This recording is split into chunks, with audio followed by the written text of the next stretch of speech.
जय हिंद साथियों, आज हम लोग चर्चा करेंगे सिंपल इंटरेस्ट यानी साधारण ब्याज की। इसके पहले जैसा कि आप देख रहे हो ये लेक्चर नंबर 60 है। इसके पहले 59 लेक्चर हो चुके। ये सीरीज स्पेशल रेलवे एग्जाम 2026 में जो भी आपके होने, चाहे वो रेलवे ग्रुप डी 22,000 पदों की भर्ती हो, या एलपीएन टेक्नीशियन का एग्जाम हो, या आरआरबी एनटीपीसी ग्रेजुएट लेवल या अंडर ग्रेजुएट लेवल, कोई भी रेलवे के एग्जाम हो, सभी लोग भली भांति जानते हो कि अर्थमेटिक और एडवांस टॉप लेवल से पूछी जाती है। जी हाँ, जैसे एसएससी जीडी जो आपका होता है उसमें सिर्फ अर्थमेटिक आती है, लेकिन यहाँ आपको एडवांस और अर्थमेटिक दोनों देखने को मिलेंगे। और सीरीज का नाम है मेरे भाई 5 का पिटारा। हर एक वीडियो में मोस्ट इंपॉर्टेंट 5 क्वेश्चन प्रोवाइड कराते हैं। ऐसा कोई क्वेश्चन नहीं होता है जो एग्जाम में ना पूछा गया हो। अगला आप देख रहे होगे आरआरबी एनटीपीसी 2021 का पूछा गया प्रश्न है। उसके बाद आप देख रहे होगे ये भी एक बेहतरीन क्वेश्चन है। उसके बाद आप देख रहे होगे ये आरआरबी एएलपी 2024 का, यानी ज्यादातर क्वेश्चन आपके एग्जाम में पूछे जा चुके हैं, उन्हीं की चर्चा अक्सर करते हैं। इसके पहले 2 लेक्चर सिंपल इंटरेस्ट के हो चुके हैं, जहां हमने बेसिक कॉन्सेप्ट और साथ में सुपर ट्रिक आपको सिखाया कि कैसे क्वेश्चनों को कम समय में कर पाए। जब तक आप कम समय में करना नहीं सीखोगे तब तक आप एग्जाम क्वालिफाई नहीं कर पाओगे। देखते हैं अगला प्रश्न। 11 नंबर क्या लिखा हुआ है। 11 नंबर लिखा है मेरे भाई, कह रहे किसी धनराशि पर 5 वर्षों के लिए प्राप्त साधारण ब्याज उस धनराशि का 2/5 भाग है, वार्षिक ब्याज दर क्या होगी। देखो एक चीज समझो, पहले तो एक ट्रिक लिख लो। कभी भी अगर आपसे मूलधन की चर्चा करें, किसकी चर्चा करें, मूलधन की, तो यकीन मानो हमेशा आपको एक ही चीज समझनी है, क्या कि मूलधन जो होता है वो 100% होता है। फिर से सुन लीजिए, ये बात छोटी लग रही होगी लेकिन काम बहुत आने वाली है आपके बड़े बड़े बढ़िया बढ़िया क्वेश्चनों में। हमने क्या कहा मेरे भाई, जब भी मूलधन की बात करें तो परसेंटेज में मूलधन को हमेशा हम लोग 100% मान के चलेंगे। दूसरी चीज, कोई भी चीज अगर आपको गुने में दी गई है, जैसे n गुना, ठीक, तो ध्यान से समझो ट्रिक क्या होती है। ये ट्रिक लिख लो अपनी कॉपी में, आप कॉपी पे लेके बैठो हमेशा की तरीके। जो लोग शुरू से जुड़े हैं, अर्थात 59 लेक्चर देख चुके, तो बेहतरीन तरीके से हर एक चीज आपको समझ में आ रही होगी। और जो लोग मेरे भाई पहली बार हमको देख रहे हैं, इसके पहले के पूरे 59 लेक्चर 1 से स्टार्ट कीजिए, एक तरफ से निपटाइए। रेलवे का कोई भी एग्जाम ऐसा नहीं होगा जहां आप मैथ का क्वेश्चन छोड़ के आओ, इतना विश्वास रखिए। दूसरी चीज, ट्रिक क्या है मेरे भाई, जब भी गुने से परसेंटेज बनाना हो, गुने से क्या बनाना हो, परसेंटेज बनाना हो, समझो ध्यान से, गुने से परसेंटेज बनाना हो तो n-1 इंटू 100%, ये इसकी ट्रिक होती। हो सकता है अब ये ट्रिक कम समझ में आई हो। जैसे एक एग्जांपल से समझाते हैं आपको। हमने कहा कोई वैल्यू अपने आप की 5 वर्षों में 10 गुना हो जाती है। आपसे हमने कहा परसेंटेज में इसकी वृद्धि बताओ, तो 10 गुना का मतलब n की जगह 10 रख दोगे, 10 में 1 कम करोगे बचेगा 9, और 9 का 100 में यानी 900%। यानी कोई वस्तु अपने आप की अगर 10 गुना हो रही, अर्थात वो 900% उसमें वृद्धि हो गई। बस ये चीज बाकी क्वेश्चन में कैसे अप्लाई करना अभी सीखेंगे। स्टार बना के वीडियो को रोककर पहले आप ये चीजें लिखिए कि जो मूलधन होता है वो 100% मान के चलते हैं। गुने से मेरे भाई परसेंटेज अगर बनाना है तो 1 कम करके 100 का मल्टीप्लाई करा देंगे, और एक ही आपका ब्रह्मास्त्र जैसा फार्मूला होता है, क्या, साधारण ब्याज बराबर मूलधन गुणा दर गुणा समय बटे 100। ठीक, इसके पहले ढेर सारी चीजें हम लोग पढ़ ही चुके हैं। दूसरी एक चीज समझ लो, अगर मेरे भाई R परसेंटेज निकालना हो तो 1 साल का साधारण ब्याज, और नीचे हमेशा क्या रखते हैं, मूलधन। ये एक और फार्मूला आज नया बढ़ा लीजिए आप, और इनटू में 100 का मल्टीप्लाई।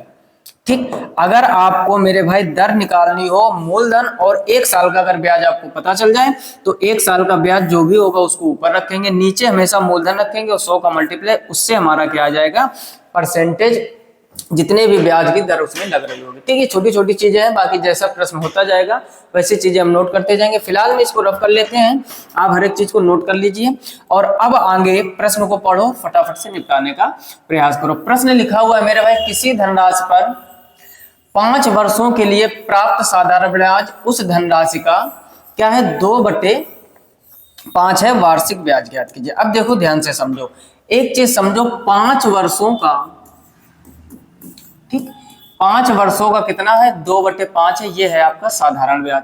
तो मेरे भाई पहले जो ये साधारण ब्याज है, अब देखो एक चीज समझो, ये पूरी वैल्यू नहीं दी गई, गौर से पढ़ना है आपको। ये साधारण ब्याज दिया गया है फ्रैक्शन में, तो फ्रैक्शन से ब्याज अगर हमें परसेंटेज में बदलना है तो 100 का मल्टीप्लाई, 5 से इसको काटोगे ये आ जाएगा 20, 20 दूनी कितना हो जाएगा मेरे भाई 40। यानी जो ब्याज है वो 40% है, ऐसा आप कह सकते हो, या आप फ्रैक्शन में 2/5 कह सकते हो। तभी इसके पहले हमने परसेंटेज पढ़ाया था। परसेंटेज के 5 से 6 लेक्चर हमने करवाए। हर एक लेक्चर में 5 महत्वपूर्ण क्वेश्चन जो आरआरबी, ग्रुप डी या एनटीपीसी या एलपी एंड टेक्नीशियन में पूछे जा चुके। तो परसेंटेज देखिए, बल्कि हमने क्या किया, शुरू से आप विजिट कीजिए, हर एक चीज को पकड़कर बेहतर तरीके से चलिए, मैथ का डर एकदम खत्म कर देंगे। अच्छा, आते हैं वापस क्वेश्चन पर। एक बात बताओ मेरे भाई, अगर 5 वर्ष में 40% है, दिमाग लगाना है, दिमाग का काम है बस मैथमेटिक्स में। कह रहा वार्षिक ब्याज दर आपको बतानी है, ध्यान से समझो। अगर 5 साल में 40% लग रहा है, हमने आपसे कहा 1 वर्ष में, क्योंकि सभी लोगों को बेहतर तरीके से पता होगा जो मेरे भाई साधारण ब्याज होता है, इसके पहले हमने बहुत डिटेल से सिखाया है। साधारण ब्याज हर वर्ष बराबर लगता है, साधारण ब्याज हर वर्ष बराबर लगता है।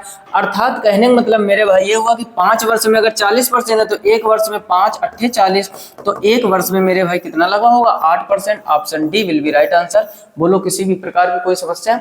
बहुत ही आसान था। पहले आपने देखा कि जो साधारण ब्याज है वो फ्रैक्शन में दिया गया, फ्रैक्शन से हम लोगों ने परसेंटेज में कन्वर्ट किया 100 का मल्टीप्लाई कराकर। उसके बाद जब मल्टीप्लाई हो गया, उसके बाद में 40% आ गया। ये है 5 साल का। अगर 5 साल का 40% है तो 1 साल का मेरे भाई 8% होगा, और 1 साल के ब्याज को ही हम लोग साधारण ब्याज कहते हैं। अर्थात आंसर आपका डी सही हो जाएगा। क्लियर? इसका स्क्रीनशॉट कर लीजिए। आगे बढ़ते हैं क्वेश्चन नंबर 12 की तरफ, इसको भी पढ़ो। क्वेश्चन नंबर 12 कह रहा है, साधारण ब्याज पर निवेश करने पर एक धनराशि 19/5 वर्षों में, समझो 19/5 वर्ष ये समय दिया गया है आपको, ठीक। 19/5 वर्षों में स्वयं की 69/50 हो जाती है। वार्षिक ब्याज दर ज्ञात कीजिए। ठीक उसी प्रकार क्वेश्चन कह रहे हैं, स्वयं की 69/50 हो जाती है। समझो 19/5 वर्षों में कितनी हो जाती है, 69/50 हो जाती है। अच्छा, ये 69/50 है। अगर इसको हम परसेंटेज में कन्वर्ट करें तो 100 का मल्टीप्लाई। ठीक उसी प्रकार चल रहा है जैसा पहला क्वेश्चन किया। 50 से काटोगे, 50 दूनी 6, 9 दूनी 18 और 6 दूनी 12 और 1 13, तो ये हो जाएगा मेरे भाई 138%। अब देखो यहाँ पर समझना, पिछले क्वेश्चन में मेरे भाई साधारण ब्याज दिया गया था, समझो ध्यान से। उसने कहा है साधारण ब्याज उस धनराशि का 2/5 है। पिछले क्वेश्चन में यानी इसमें क्या था, साधारण ब्याज दिया गया था, और इसमें मेरे भाई साधारण ब्याज ना देकर कह रहा है 19/5 वर्षों में स्वयं की इतनी हो जाती है। कहीं भी वर्ड आ जाए, एक और ट्रिक नोट कर लो, कहीं भी वर्ड अगर आपको ये मिल जाए हो जाती है, क्या वर्ड मिल जाए हो जाती है, तो समझ जाना मेरे भाई वो मिश्र धन है। इसके पहले हमने हर एक चीज डिटेल से सिखाई जब हम लोगों ने 10 क्वेश्चन पढ़े थे। क्लियर? यानी मिश्र धन वो होता है जब आपसे ये बोल दिया जाए कि इतनी वस्तु हो जाती है। क्लियर? अच्छा, इतनी हो जाती है। अब परसेंटेज में कितनी हो गई, 138%। अभी अभी आपको हमने सिखाया था कि जो मेरे भाई मूलधन होता है वो हमेशा 100% होता है। मूलधन कितना होता है, हमेशा 100% होता है। अगर मूलधन 100% होता है तो आप कहोगे ब्याज कितना है, आप बताओ। ये 100, ये 138, तो अगर हम मेरे भाई सिर्फ ब्याज की बात करें तो ब्याज तो सिर्फ आपका 38% हुआ कि नहीं हुआ? इतनी बात समझ गया। अच्छा, कुछ लोगों को मन में आ रहा होगा फिर तो यही आंसर हो गया, और आपसे वार्षिक ब्याज ही तो पूछा गया। लेकिन मेरे भाई एक चीज समझना पड़ेगा, ये 38% कितने वर्षों का है ये भी तो देखो, 19/5 वर्षों का। हाँ, अगर 19/5 वर्ष की जगह पर 1 वर्ष दिया जाता तो आंसर 38% सही हो जाता। क्लियर हो रहा है ना हर एक चीज को? अब समझो, अब 1 वर्ष का हमें निकालना है। अगर 19/5 वर्षों का 38% है तो इसी 38% में क्या करो, 19/5 का भाग दे दो, बटे वाला 5 ऊपर आ जाएगा। 19 दूनी 38 और 5 दूनी 10, तो मेरे भाई फाइनल आंसर 10%, ऑप्शन बी आपका एकदम सही हो जाएगा। क्लियर हो रही कि नहीं? एक क्वेश्चन बेहतरीन क्वेश्चन है, लाजवाब क्वेश्चन है, और ऐसे एग्जाम में आपको जरूर से जरूर देखने को मिलते हैं। क्लियर हो रही ना? अगर 1 वर्ष बोलते तो 38 सही हो जाता, लेकिन 19/5 वर्षों का है तो हमेशा 1 वर्ष का वार्षिक ब्याज हम लोग निकालते हैं, तभी तो बोलते हैं वार्षिक, यानी हर वर्ष का ब्याज। क्लियर? इसका भी स्क्रीनशॉट कर लीजिए।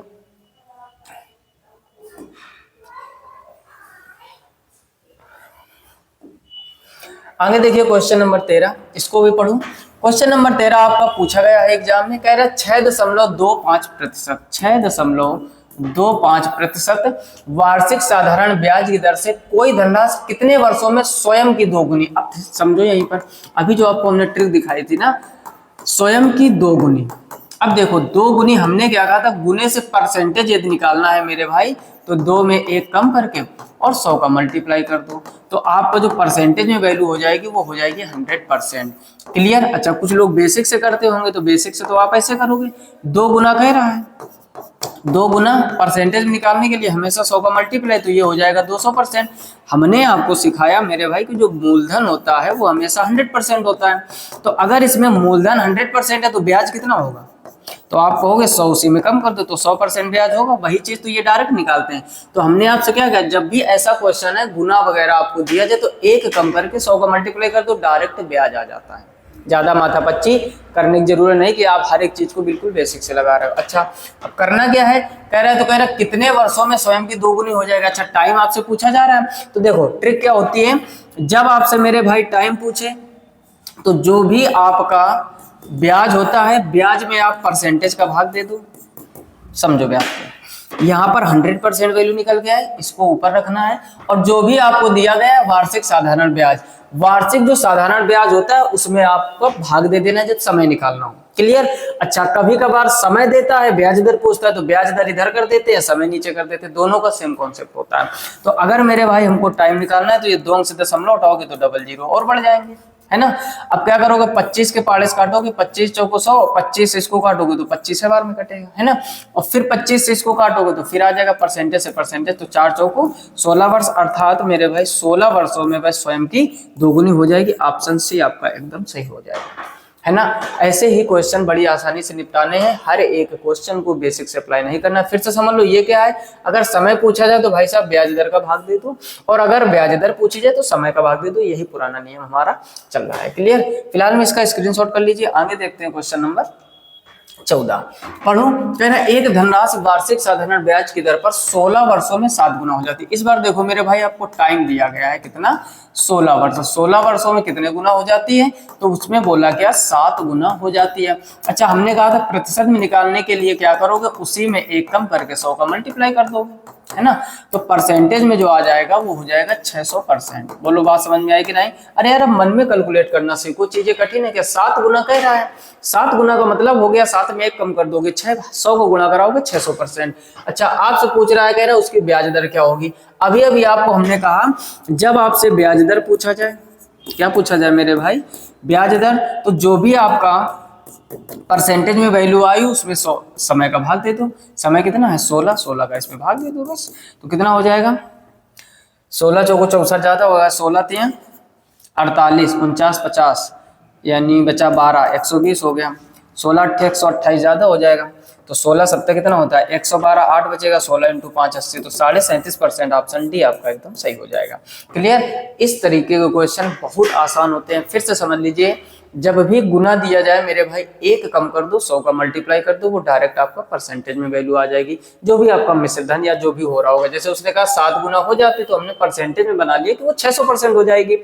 उसी परसेंटेज में समय का भाग दे दोगे तो ब्याज दर आ जाएगी। अच्छा ब्याज दर दे के अगर समय पूछता है तो ब्याज दर को नीचे करके समय उधर कर देते, एक ही कॉन्सेप्ट है, दोनों ऐसे निपट जाते हैं। क्लियर। इसका भी स्क्रीनशॉट कर लीजिए। आगे देखते हैं मेरे भाई क्वेश्चन नंबर 15, इसको भी पढ़ो और फटाफट से निपटाओ। क्वेश्चन नंबर 15 कह रहा है साधारण ब्याज पर ऋण पर दी गई कोई धनराशि 4 वर्षों में स्वयं की 7/5 हो जाती है। इस बार आपको टाइम जो दिया गया है वो मेरे भाई 4 वर्ष दिया गया है, और कितने गुना हो जाती है 7/5 गुना हो जाती है। ठीक, तो बेसिक तो तरीका आप सभी लोग सीखते हो। हमने आपको ट्रिक सिखाई कि जो भी वैल्यू दी जाए उसमें 1 कम करके आप 100 का मल्टीप्लाई कर दो। ठीक, तो ये क्या हो जाएगा 5 × 5, यानी ये मेरे भाई 2/5 हो जाएगा, और परसेंटेज में ऐसे कर दोगे 5 से इसको काटोगे 20, 20 दूना कितना हो जाएगा 40%। ठीक, कुछ क्वेश्चन जो अभी पहला किया था हम लोग उसी टाइप का लग रहा है। कहने का मतलब क्या हुआ, 4 वर्षों में कितना हो जाती है 40%। कह रहा वार्षिक ब्याज दर, दिमाग लगाओ मेरे भाई, अगर 4 वर्ष में कोई चीज 40% हो रही है तो 1 वर्ष में क्या हो जाएगी, काट दो आप डायरेक्ट, तो 1 वर्ष में हो जाएगी 4 × 40 अर्थात 10%। तो ऑप्शन ए आपका एकदम सही हो जाएगा। आरआरबी ALP आपका 2024 में पूछा गया प्रश्न। बोलो चीजें कठिन है का, बेहतर लग रही हो ना चीजें, तो अपने दोस्तों में जितना हो सके शेयर कीजिए। जैसा मेरे भाई हमने वादा किया था कि पूरी मैथ आपको फ्री में पढ़ाएंगे, तो यकीन मानो कोई आपसे एक्स्ट्रा चार्ज नहीं लिया जाएगा। ऐसे ही फ्री में हम आपको मेहनत करके हर एक चीज रेलवे की कवर करवाएंगे। कोई भी रेलवे की एग्जाम हो, एडवांस और अर्थमेटिक बेहतर तरीके से आती है। आप भी अगर चैनल पर पहली बार आए तो सब्सक्राइब करके नोटिफिकेशन बिल को ऑल पर सेलेक्ट कीजिए, ताकि हर एक वीडियो की नोटिफिकेशन सबसे पहले आप तक पहुंचे। दूसरी खास बात, वीडियो को लाइक जरूर कर दीजिए अगर चीजें बेहतर लग रही हैं। फिलहाल में पहले आप इसका स्क्रीनशॉट कर लीजिए। बेहतरीन क्वेश्चन था ये भी। तो चीजें बेहतर लगी हो तो वही बार बार कहना है कि आप ज्यादा से ज्यादा मित्रों में जरूर शेयर कीजिए, ताकि उन तक ये जानकारी पहुंच सके। कॉन्सेप्ट बेहतर लगते हो तो कमेंट बॉक्स में कमेंट करके जरूर बताइए मेरे भाई। फिलहाल में इस वीडियो में इतना ही, मिलते हैं नेक्स्ट वीडियो में। तब तक के लिए नमस्कार, राधे राधे और जय हिंद।